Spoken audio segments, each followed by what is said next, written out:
लोकशाहीचा बुलंद आवाज, रिपब्लिकन वार्ता, महाराष्ट्र.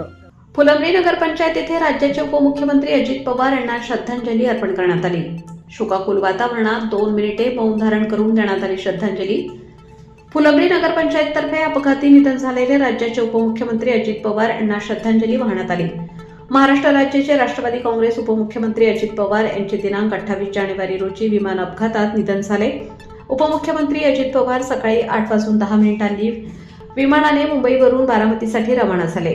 सकाळी 8:45 त्यांचे विमान बारामती एअरस्ट्रीपच्या अगदी जवळ असताना विमानातील तांत्रिक बिघाडामुळे लँडिंगच्या वेळी विमानाचे नियंत्रण गमावल्याने गोजूबावी परिसरातील शेतात विमान कोसळले.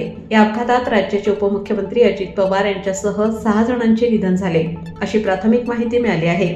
या दुर्दैवी अपघातात निधन झालेले उपमुख्यमंत्री अजित पवार यांना फुलंब्री नगरपंचायत कार्यालयाचे नगराध्यक्ष राजेंद्र ठोंबरे, मुख्याधिकारी ज्ञानेश्वर ठोंबरे, उपनगराध्यक्ष जमीर पठाण, कार्यालयीन अध्यक्ष प्रमोद तुपे, नगरसेवक जावेद खान पठाण, सुषमेश प्रधान, रौफ कुरेशी, उमेश तुतोंडे, शकूर शहा, श्रीमती वंदना ठोंबरे, श्रीमती नंदा ठोंबरे, पवन खोडके, धनंजय सीमंत, नरेंद्र सीमंत, अझहर पटेल, राजू नागरे, आरिफ पटेल, अजय जयस्वाल, निकेत ठोंबरे, हाजी फेरोज पठाण, रिजवान पठाण, काशीनाथ मिसाळ, सुरेश गंगावणे, डॉक्टर SM देशमुख, सुशील जयस्वाल, शमशेर पटेल, फकीरा पटेल व नागरिक उपस्थित होते.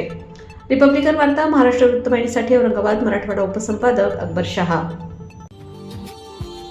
Subscribe now and press the bell icon. Never miss an update.